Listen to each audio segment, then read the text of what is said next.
Welcome in to Daily Faceoff Live, your go-to source for everything hockey. Live every weekday at noon Eastern.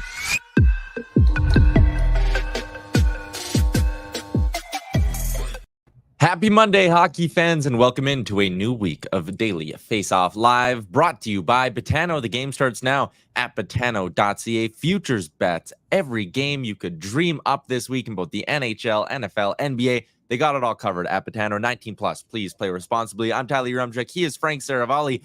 Fresh off a countrywide flight to get from Philly to Seattle for the Board of Governors meeting. Frank, how did you pass the time on the flight? What are you watching right now? Didn't watch one thing. I mostly just kind of surfed the internet. I tried to sleep, some turbulence, no help there. So it was a mostly very boring flight. Frank is grinding today. Will the Board of Governors meeting be boring? I doubt it. So let's jump into it and get a little preview of what could be going on in Seattle with the B.O.G. Frank, I got a couple of things here that I think you're going to tell me about. One of them, is expansion going to get talked about this week? Maybe not in a formal way, but I think that's the most interesting part, is to try and take the temperature of the league, Tyler, because last Board of Governors meeting in October, Commissioner Gary Bettman definitely wasn't shy about hinting at the possibility of it, saying, yes, we're not in expansion mode now, but it's really only a matter of time that the NHL becomes a 34-team league. It may not be tomorrow or next year, but it's in the not so distant future, that is for certain. And so when you look at how franchise values have changed in such a monumental way, 31% year over year, we're talking about an expansion fee that was $500 for the Vegas Golden Knights, $650 for the Seattle Kraken.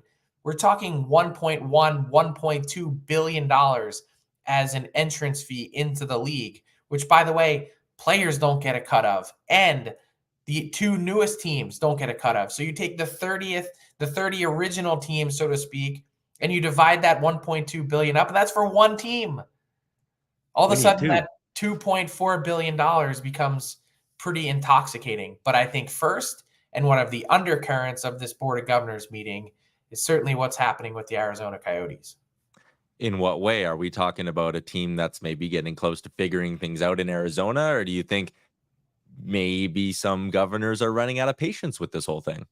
Oh, I think there's certainly more than a handful of governors that have run out of patience, that you see a team playing in a 4,500 seat arena with no end in sight.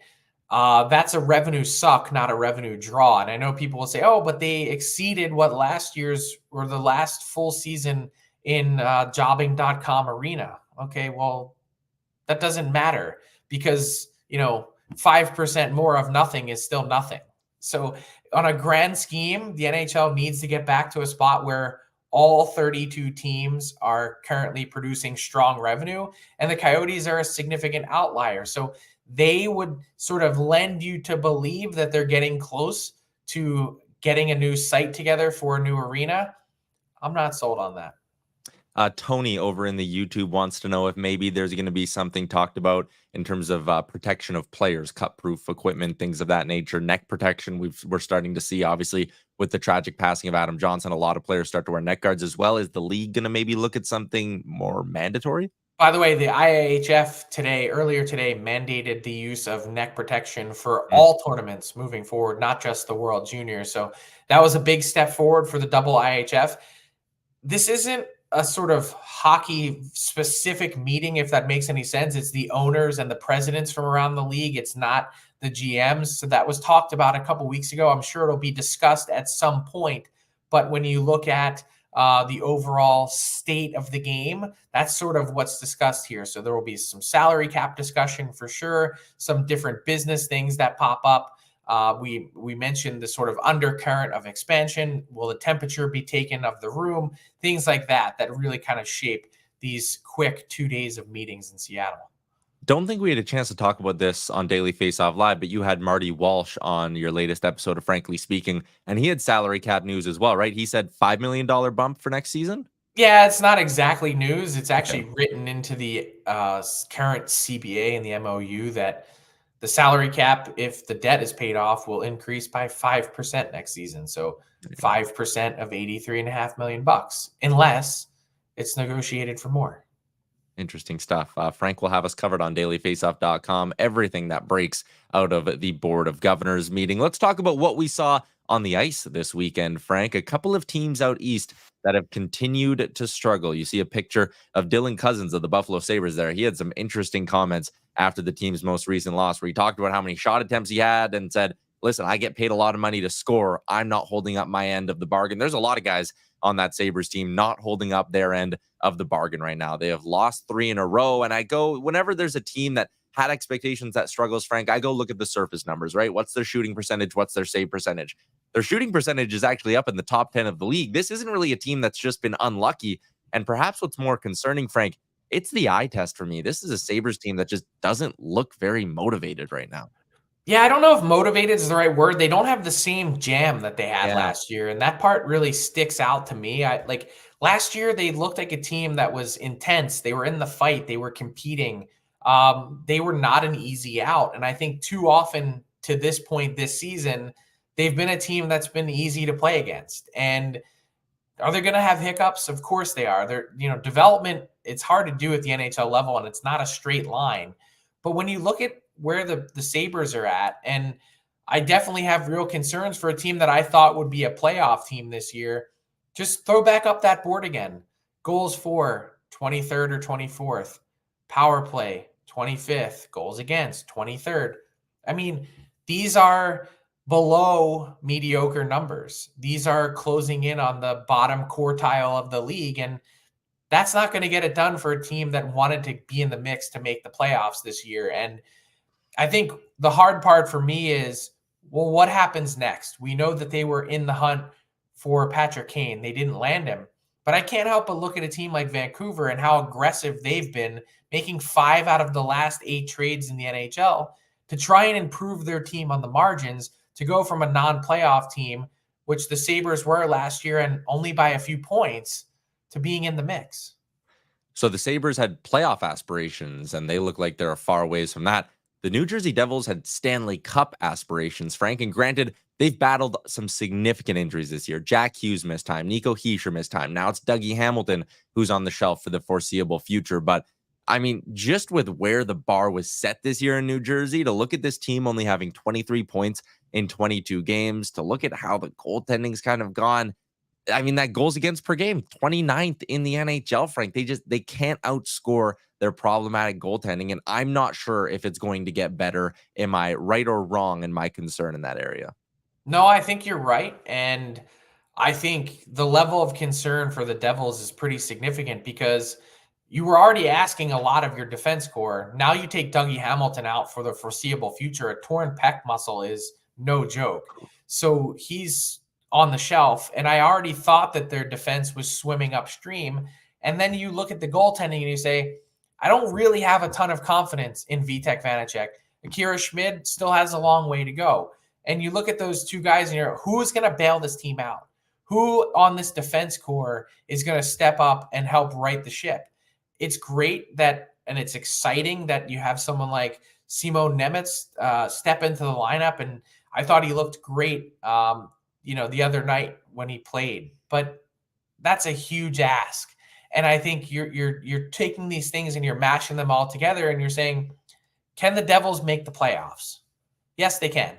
And in fact, I would say it's not likely, but they've got a real good chance to beat out some of those teams that are in the mix for a wild card spot or that third spot in their division. But they're not in my Stanley Cup contender category. And it's not a work thing with them. It's not an intensity. Sometimes I watch that team and I think they want it too much, but I don't know where the reinforcements are coming from. I don't know that Vanacek and Schmid are going to start playing at a 905 level or a 910 level to help dig this team out, and certainly not the problems compounding on their blue line. I think they've got to be in trade mode to try and help fix this team and provide some support defensively. Lindy Ruff's got a new extension. He's not going anywhere. Don Granato seems to be an integral part of that group in Buffalo. He's probably not going anywhere, Frank. I don't think either of those two sides are getting a new coach bump anytime soon, like what the Minnesota Wild have gotten over the last 7 to 10 days here. John Hines takes over, and it is a perfect 3-0 run with their new bench boss. They are starting to score again. Granted, it is coming from every part of their lineup. Connor Dewar with a hat trick the other night. But perhaps the most noticeable number on this graphic here is the goals against, 3. You and I were talking about the Oilers the other day, and I said, listen, this Oilers team is starting to win, and it has nothing to do with the new coach. They could have kept Jay Woodcroft and probably gone on a similar run.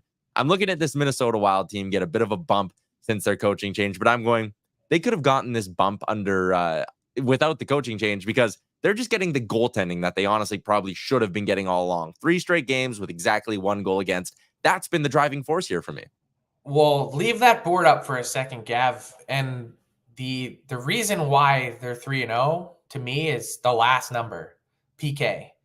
When you're at 65% for the season and you can't get a save and you can't keep the puck out of your net on the PK, you're swimming upstream every night.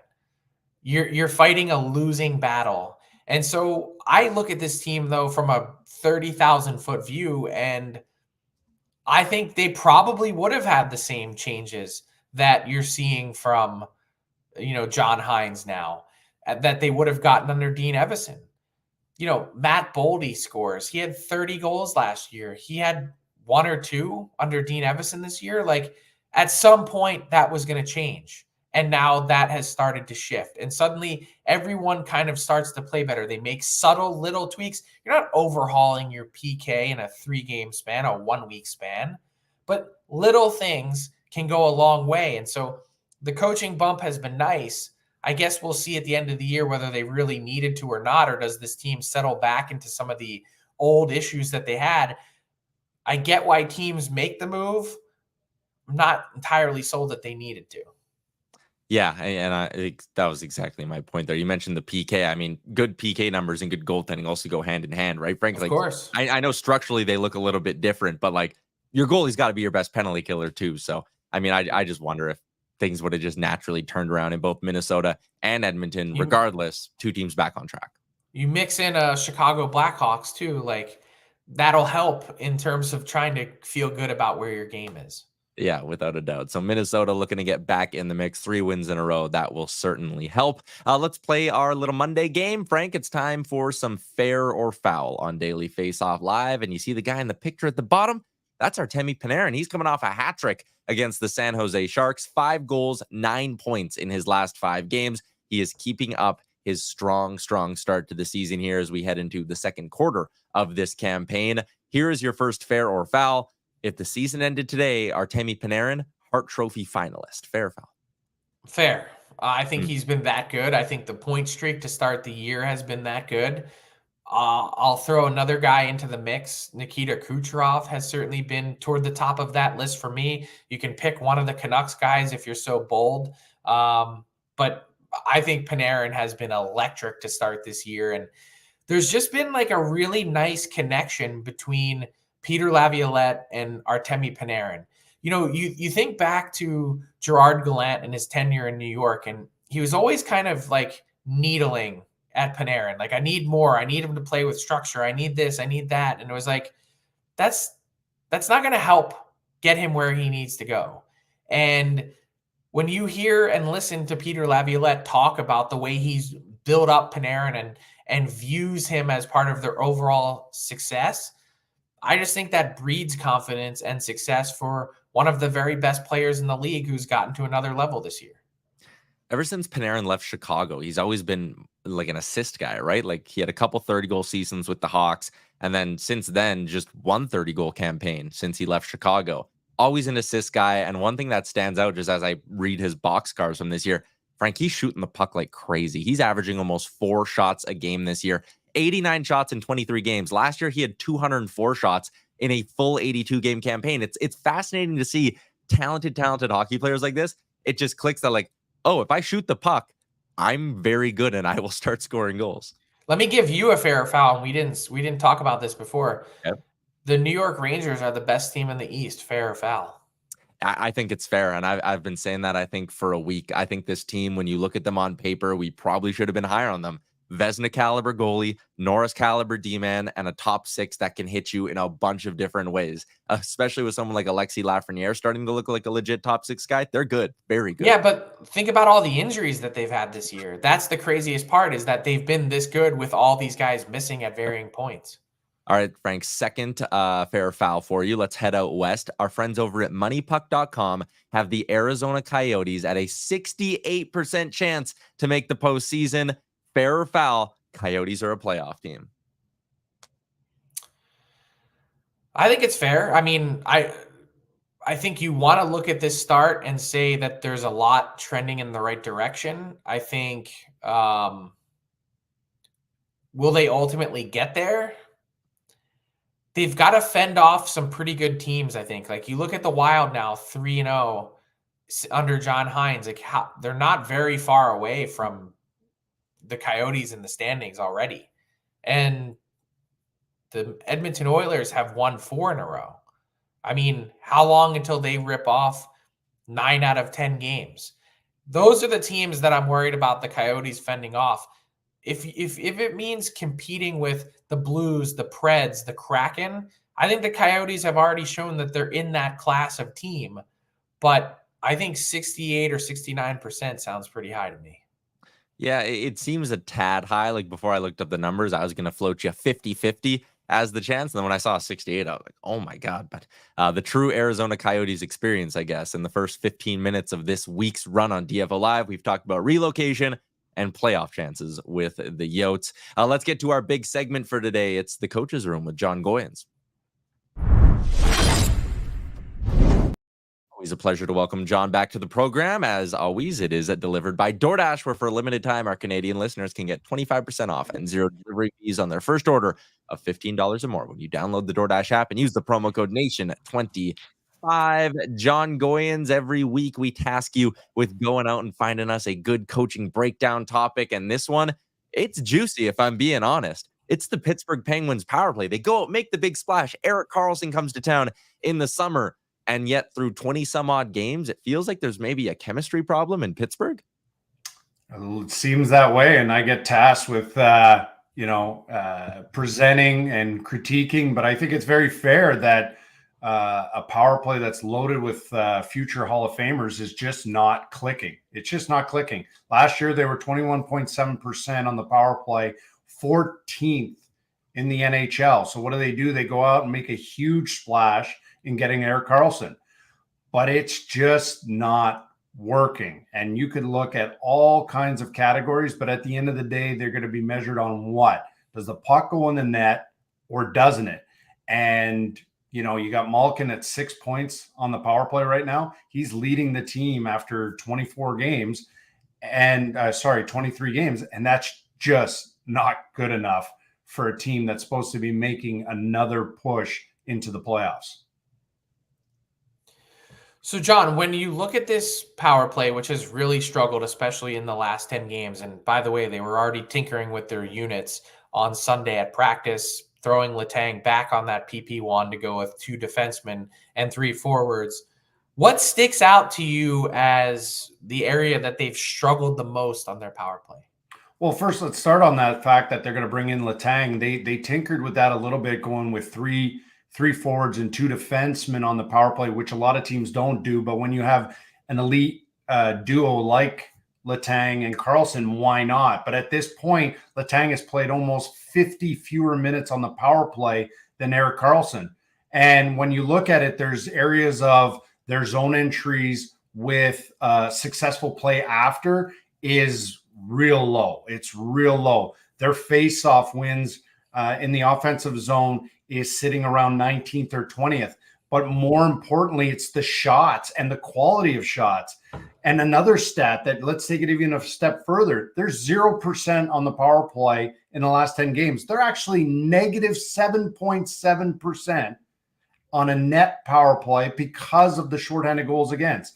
So they've got 87 shot attempts, 38 have hit the net. However, 45 of those shots have come from outside the slot. So you're talking not even 50%, 43.6% of your shots on the power play are hitting the net.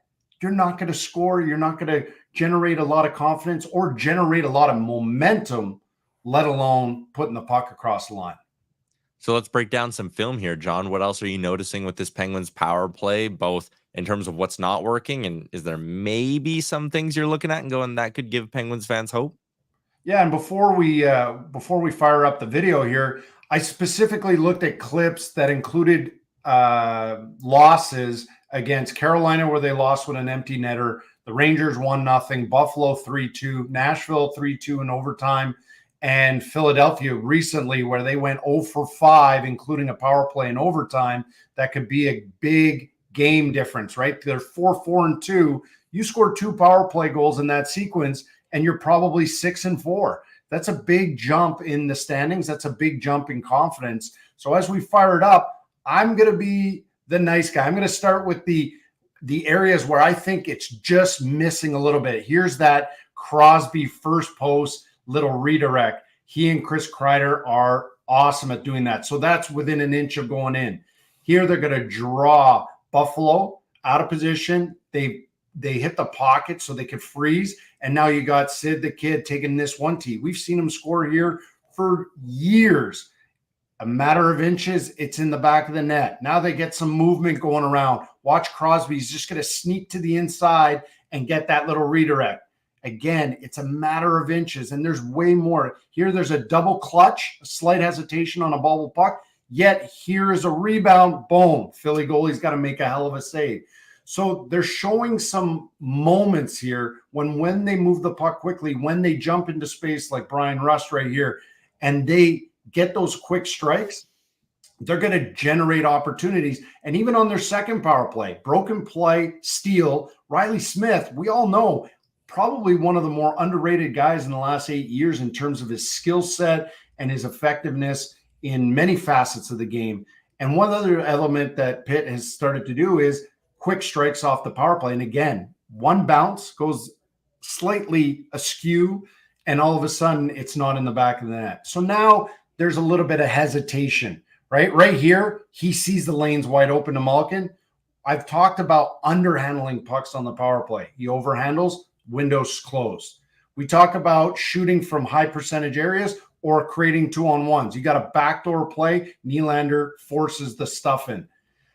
As the play develops, lack of poise at times can affect everybody. So Gavin, let's keep it rolling. And now we're going to see some of the superstars forcing shots from low percentage plays. Yes, that's Sidney Crosby. They're up 2-1. He can look to make another play and create more opportunity. This is that Philly game just recently. 4-on-3 power play. This could be a huge 2 points. That's a wasted slap shot from Malkin. So as we see these clips kind of create this frustration, that's because there's a bit of a lack of poise. And because the power play hasn't been clicking, all of a sudden guys are just forcing and forcing and forcing.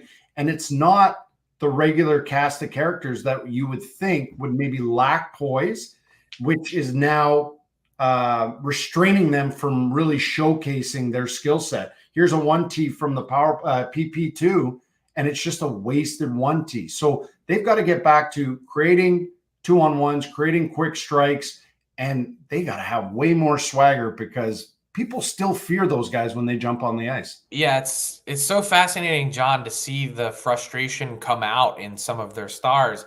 Many of them have been together for 17 years, together on one power play unit, Letang, Malkin, and Crosby, that all of a sudden you change it up. We knew that there were going to be hiccups, but quick question for you. Give me like a 10-second answer.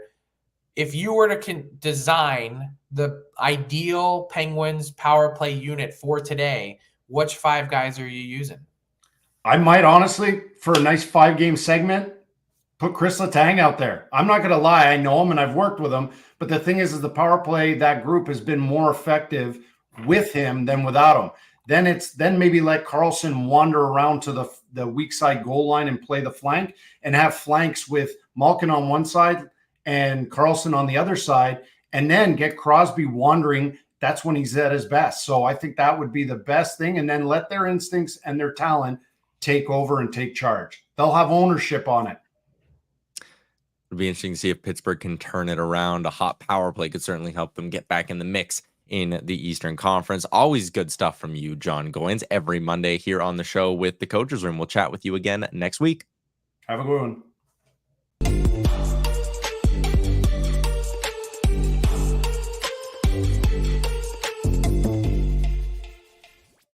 Moving along to our daily Faceoff inbox question, hashtag AskDFO. Frank, that Leafs-Bruins game, that was a regular season classic on Saturday night. Hockey Night in Canada. Brad Marchand scores the OT winner. He also had himself a hell of a weekend. It was this broken play in center ice. William Nylander falls down, and it ends up being kind of a weird 2-on-1 after the breakaway. But the thing that had Leafs fans fired up after you see Brad Marchand score the goal was this from John Tavares, who was at the far blue line and doesn't exactly hustle to get back into the play. I want one word on this shift from John Tavares and the reaction to it. Tired. I mean, 3-on-3 happens so fast. Like, you look how far ahead those guys are. Not to say, like, he could have done more to get in the play. But the nature of 3-on-3 and what makes it so dangerous is if you're out of the mix, you basically have no prayer to get back in. Yeah. And the other part is once you are not in the mix and not in the play, because the game changes so fast, you might actually want to stay pretty far away so that you might be able to generate an opportunity the other direction. Just my thought process, fair to criticize because effort is one thing that you can control. But I look at that and I say it was probably wasted energy if you would have tried to fly back into the zone. Yeah, that's exactly why I wanted it brought up. Not to roast John Tavares at all. My word was going to be overblown. Like, how many times in 3-on-3 do we see missed breakaway the other way? John Tavares was never getting back in that play on the initial look. He thinks it's a breakaway from Pasternak that's either getting stopped and turned around or going in and there's no point. So I actually didn't hate it at all. I felt like Leafs fans were just letting out their frustration a little bit on a Saturday night. And quickly, one more AskDFO. Do you like the 3x4 extension for Nino Niederreiter in Winnipeg?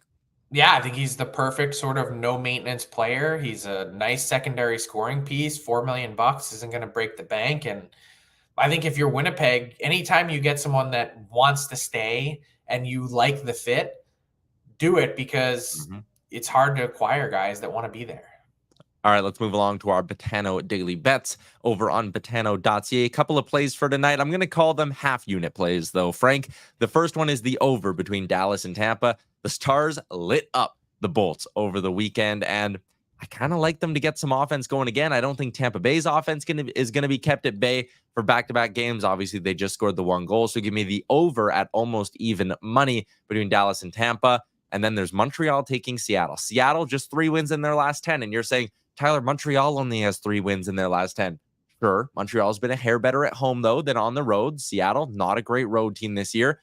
I think this should be closer to a pick'em if we're being totally honest between these two. So give me Montreal at a very nice plus 130 on home ice. I know the Habs haven't had a great season in terms of picking up regulation wins, but they've actually won, 10 wins in 24 games. I'll take plus 130 when they're playing a team that's not exactly playing well this year either.